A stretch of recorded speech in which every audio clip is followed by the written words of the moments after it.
All right, guys. The video you're going to watch today, you'll have to also excuse the way I look. I kind of got out of bed and just did this. Kind of gross, but whatever. The information's all the same.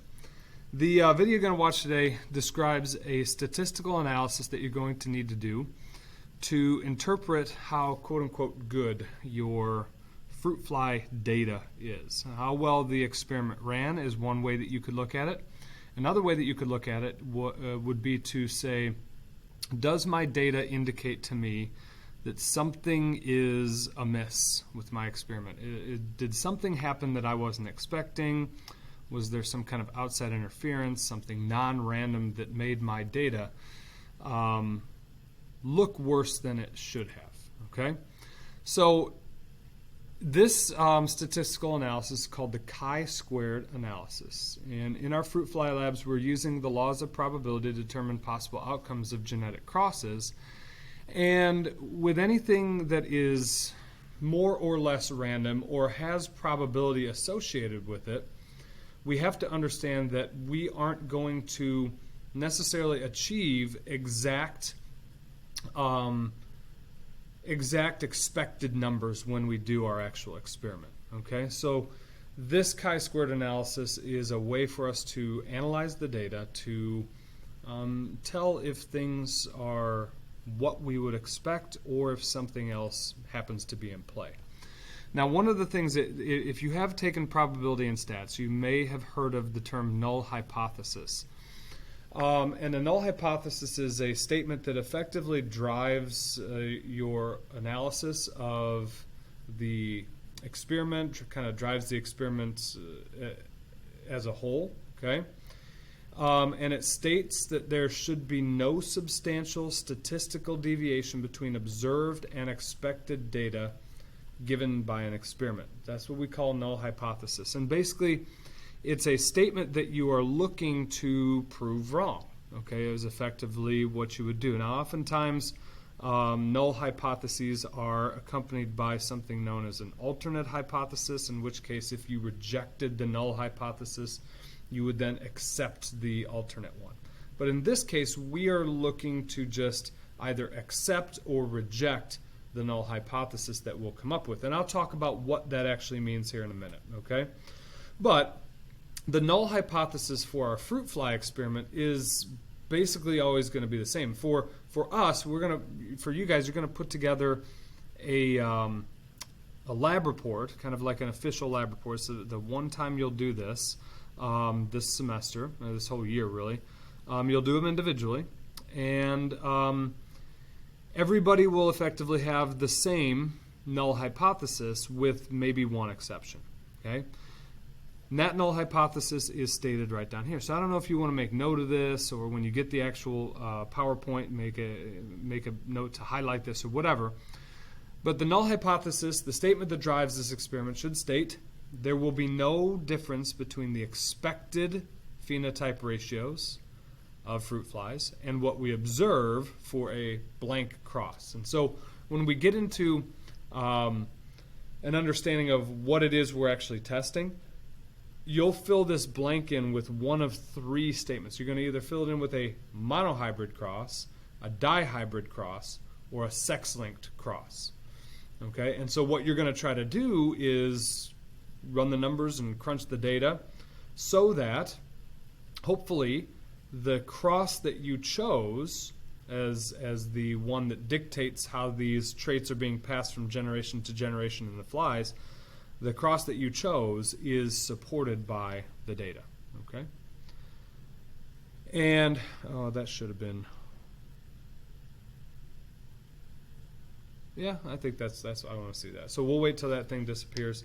And one of the things that we're looking to do is hopefully accept our null hypothesis. If we accept this null hypothesis, it tells us that any differences that we see in the data set, basically the differences between what we'd expect and what we actually observe, that those differences are due to random chance alone, okay? And that our data is quote-unquote good, okay? So that's what we're looking to do, is accept that null hypothesis, hopefully. But If we reject our null hypothesis, it tells us that the differences we see between the expected and the observed data is due to something other than just, I spelled do wrong, okay? Due to something other than just random chance. So what are we talking about here in regards to random chance and this, that, or the other thing? So when it says up here that any differences that we see in the data sets between expected and observed are due to random chance, that's things like, okay, we expected to get 50 of this fly and 50 of this fly. And it turns out we got 47 of this one and we got 53 of this one, okay? Those numbers are different from the 50-50 we would expect, but the differences are due to random chance. Let's just say for that particular day that we happen to be scoring the flies, for instance, we scored 100, okay? Now, fruit flies, sometimes they hatch. For instance, you haven't seen this, but within the first couple of days of hatching, the fruit flies that I got last week, they say that more females are going to hatch than males. Okay, I'm not entirely sure why, but that's something that they note on the instructions. And so maybe there was 53 of this one and 47 of this one just because it happened to be the day we scored the flies. And just so happens that if we did another 100 the next day, we would be equal out. So we'd get 50 and 50 because that's how many would have hatched. Or maybe we had some kind of issue with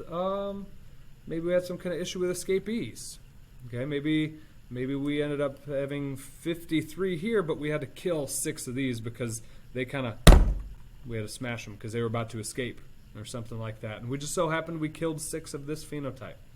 So that it would have been 53 and 53, but we killed 6 of them, and that's random chance. It just so happened that we had to kill those 6, or maybe it was that 4 or 5 or 6 of them got left in the tube, and we just couldn't get them out, and we didn't want to deal with it that day. Okay, just so happens that random chance dictated that it was those 6 that would have made our numbers equal.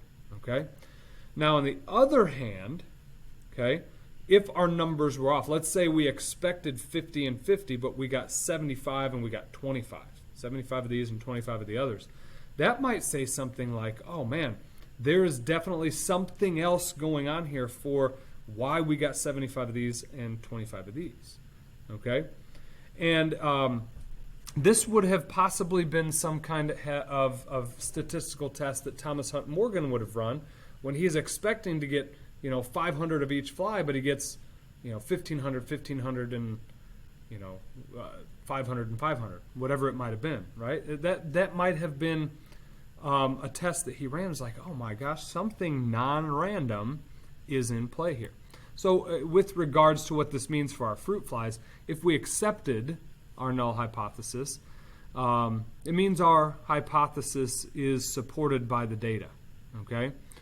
You're claiming that mating is random and so is segregation and independent assortment. Basically everything that Mendel said would happen did. That's what you're saying if you accept your null hypothesis.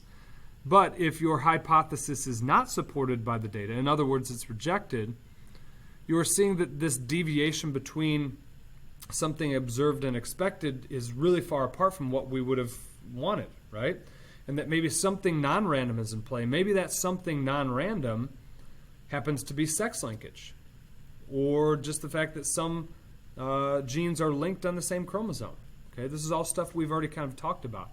So that's kind of how it plays and what that means in terms of actual real-life data for the fruit flies, like we have kind of been talking about. Okay, so now this chi-squared formula is shown up here, and I kind of want to go through the components of it and talk about how we calculate it. Okay. Incidentally, I will have posted another video that you guys will watch that has a guy go through a couple of examples using coins and dice. Okay, and you can kind of see this formula in action. So what chi-squared means, this is the symbol for chi-squared. Okay, and ultimately what we're going to do is we're going to plug a bunch of data into this formula, and we're going to get the value that we call chi-squared. Okay, and we're going to use that value for something else. Now, these letters here stand for observed values for each group, expected values for each group, expected values for each group, okay? And then obviously you guys know what square is. Those of you who have not seen this symbol, we can kind of disregard this stuff here. It's not necessarily, it does have meaning, but not for us right now, okay? This kind of weird looking idealized E letter is called sigma, and what it stands for is summation. Okay, summation. So what we are summing is however many times we do this formula with data that we plug in. And now with our fruit flies, we are going to use this data or look at this data when we look at phenotypes. Or pardon me, we're going to use this formula multiple times with the particular number of phenotypes that we happen to have in a cross. Okay? And when you watch the second video that I will have linked with this, he talks about using this multiple times. And so when you do this formula that you see right here multiple times, however many times you do it and however many times you plug data into that formula, you're going to sum each instance of it. Each instance of this formula that is used, you will sum them together, add them together. Okay? So let's look into it here. Get rid of this. Let's continue on here. Now, when we get this chi-squared number, because ultimately what we are doing is we are going to calculate a number, and that number is called chi-squared. Okay? You will need to figure out or eventually learn how to properly use that chi-squared number, because just calculating the chi-squared number is not all that you need to do. You also need to understand something called degrees of freedom, at least understand it to the point where you can manipulate it and use it to come to a conclusion. And also something known as the critical value and where it lands on the probability distribution table, which you're going to see in the next slide. Okay? So the degrees of freedom is the number of possible outcomes of an experiment. Okay? For our fruit flies, it's the number of phenotypic possibilities in our cross minus 1. Okay? This minus 1 is an important thing that you have to remember to figure out the degrees of freedom. Okay, and I'll show you what that means and where that becomes important when we look at the probability distribution table coming up here. Okay, so we have to be able to calculate degrees of freedom. It is the number of possible outcomes of an experiment minus 1.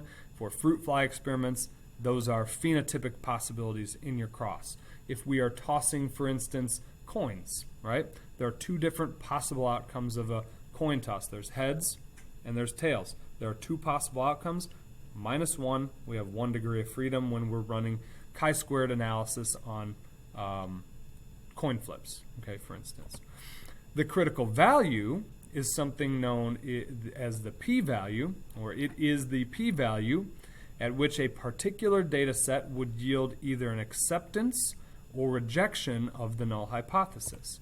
And so this, for our experiments, is 0.05 or 5%. Okay? And I'll explain what that number means as we continue on here. That 0.05 and that, or that 5%. Okay? Now we see all this stuff kind of come together here. Take a picture of that. We see all this stuff come together here on what we call the probability distribution table. Okay? That's what this thing right here is called. And this is something you're going to use when you do chi-squared problems. Okay?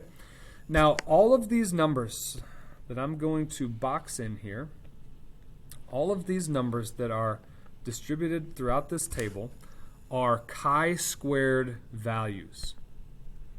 Those are chi-squared values. So when you calculate a chi-squared value, okay, using the chi-squared formula, you are going to basically look and see where it lies in this data table. So for instance, if I calculate a chi-squared value of 4.6, maybe it would be something right here. But you'll notice we also have to triangulate where the value that we calculated lies on this table. We also have to understand how many degrees of freedom our experiment has. Okay? So if I calculated a chi-squared value of 4.6 and my experiment had a possibility of 3 outcomes, my degrees of freedom would be 2. Okay, 3 outcomes minus 1 equals 2 degrees of freedom.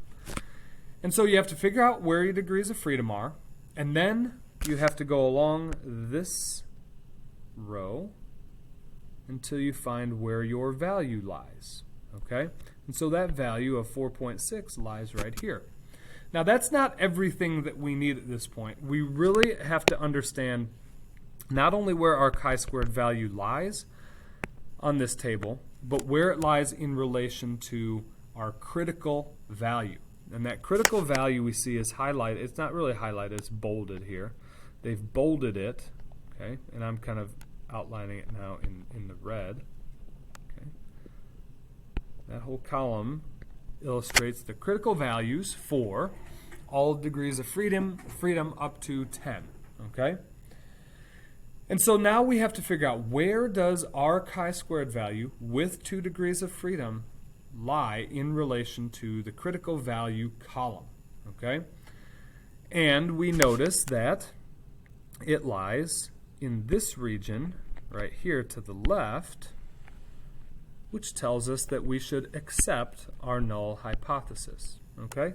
So it's kind of like a roadmap. It's being able to look at this table, figuring out where you are on this table, and then figuring out what this table tells you, either to accept your hypothesis or reject your null hypothesis, okay?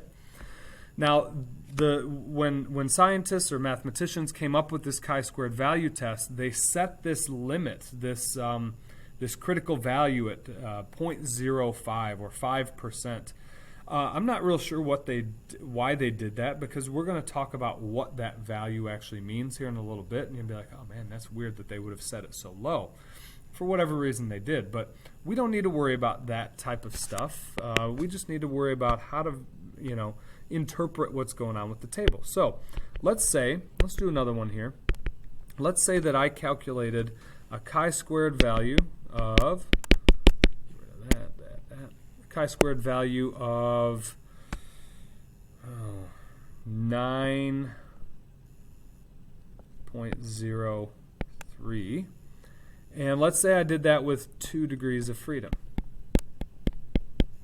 Okay. So first thing I want to do is find 2 degrees of freedom on my table, and then I want to take it over until I find where the 9.03 might lie.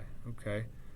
All right. Oh, okay. So it lies somewhere here, somewhere between 5.99 and 9.21. Okay. And what we notice is that number that we've got right there lies to the right of this dark bold line, which I'm going to highlight now in yellow. Okay, this bright yellow line right here. That line is our critical value line.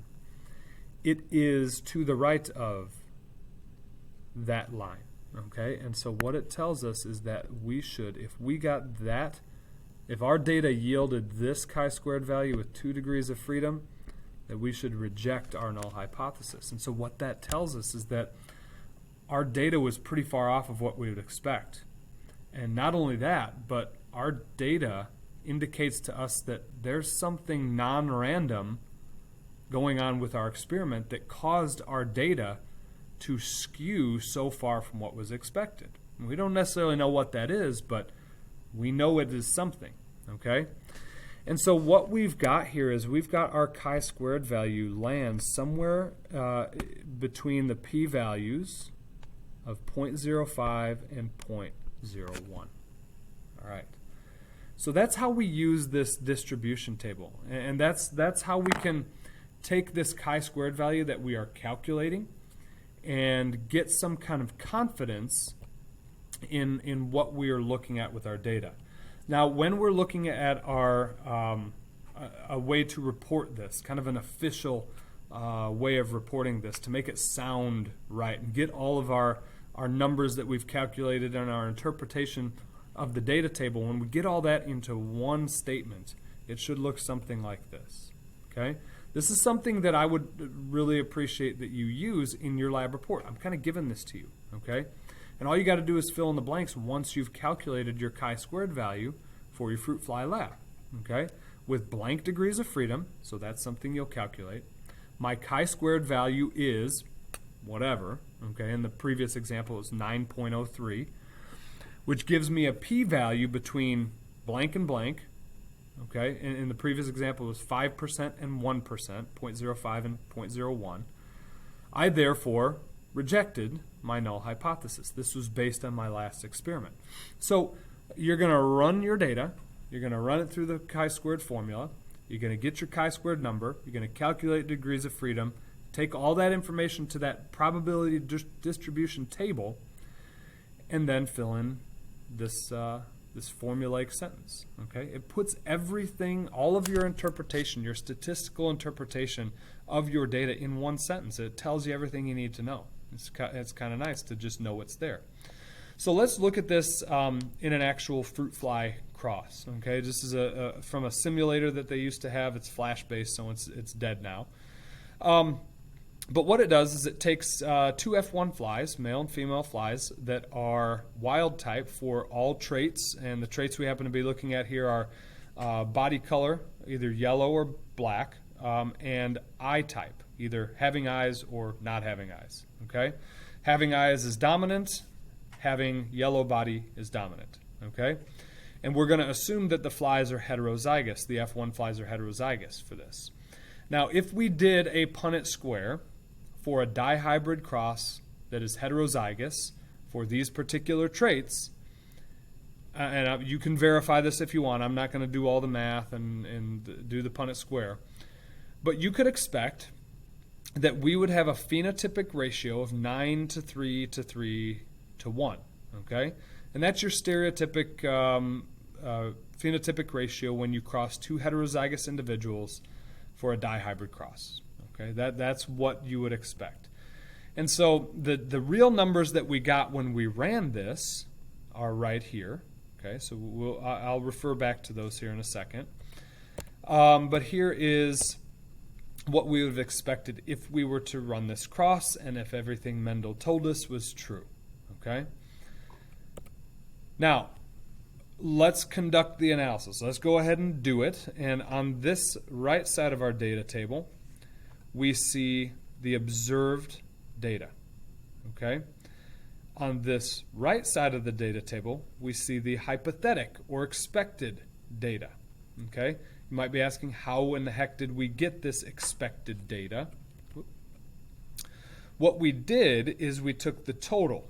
Okay? We looked at the observed total, which was 10,009. Okay?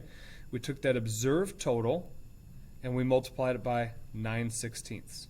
Okay? And that would tell us what our wild types would look like. The fact that however many we see that look like they have eyes and a yellow body.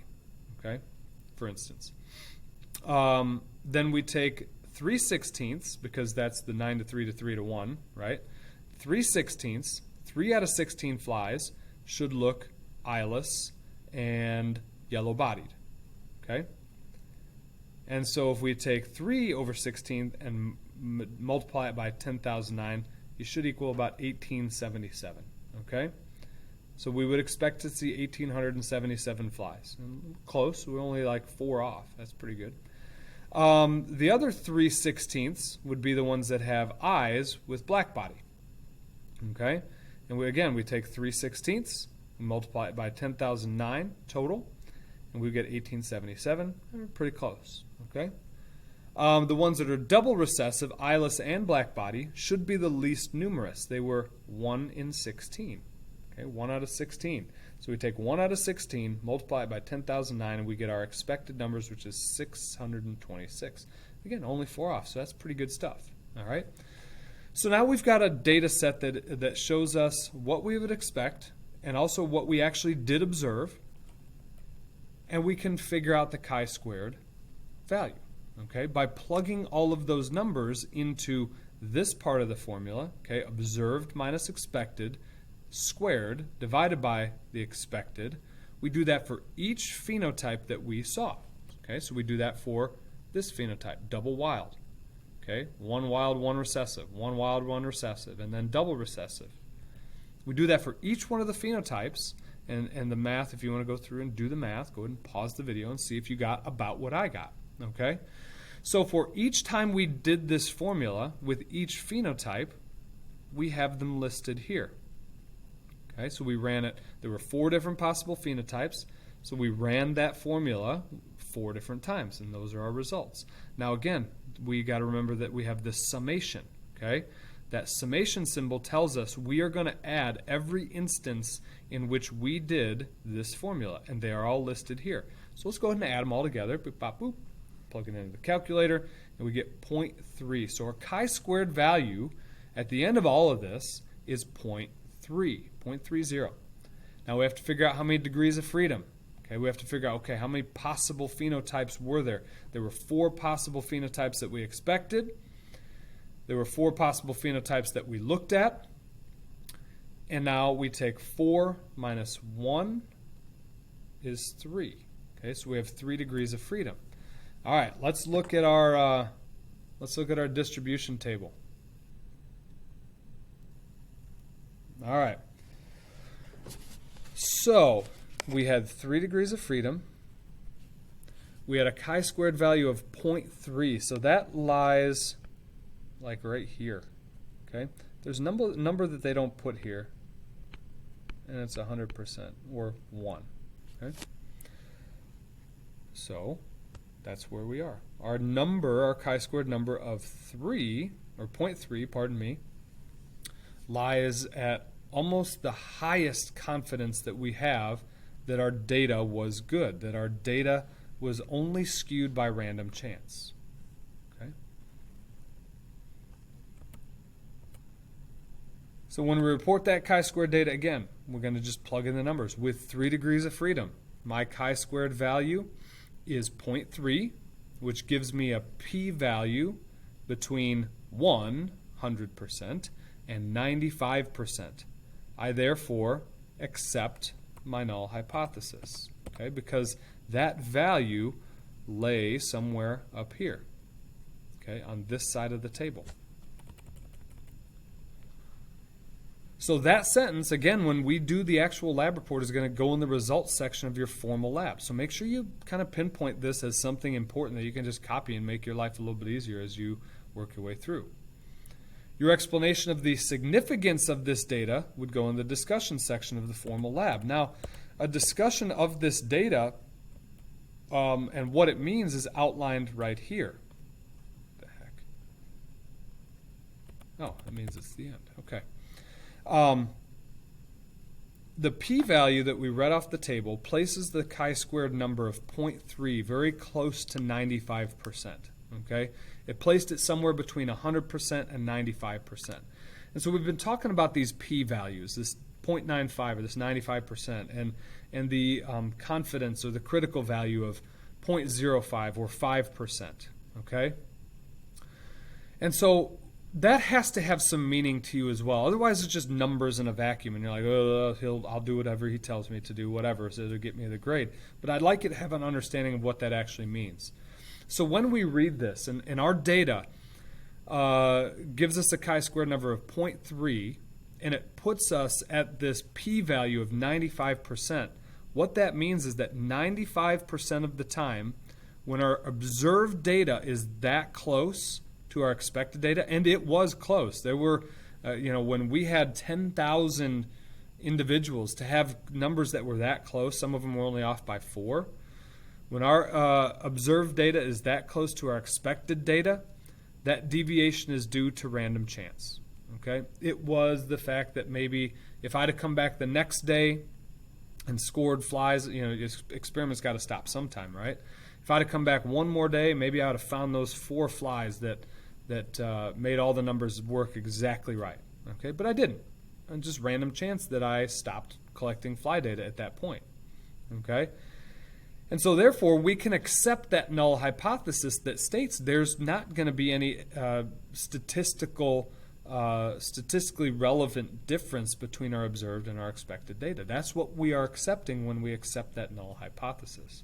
Another way of looking at this is that we can say that 5% of the time, that data that we got is going to be due to be due to something other than random chance.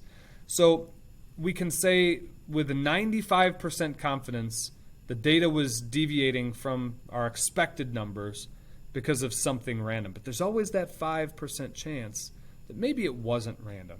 So they always leave that open. Now, if we go back to our table, okay, that critical value of 0.05, okay,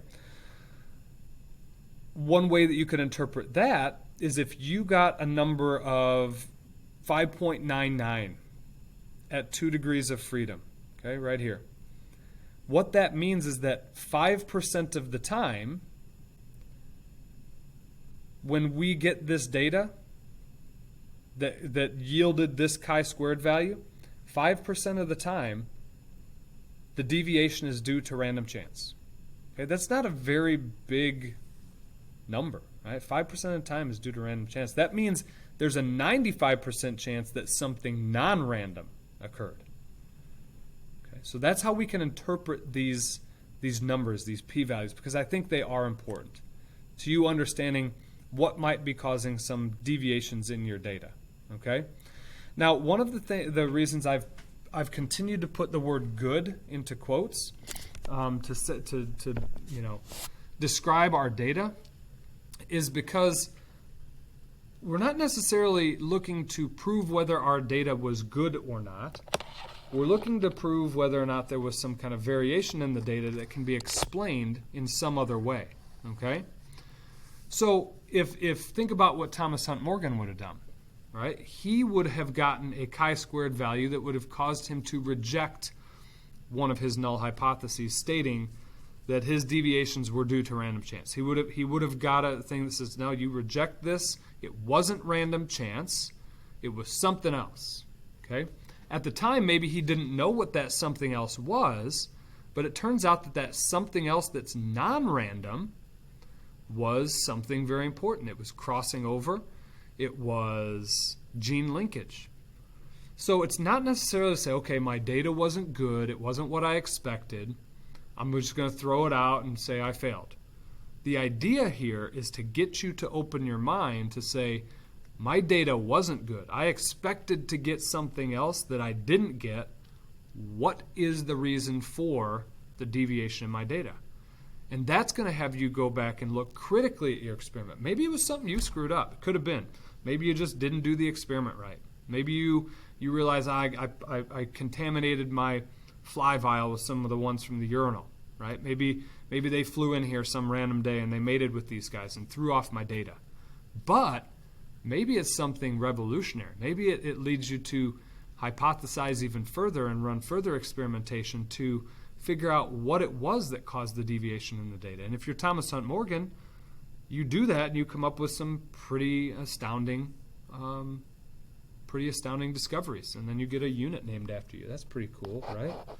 So that is the chi-squared analysis.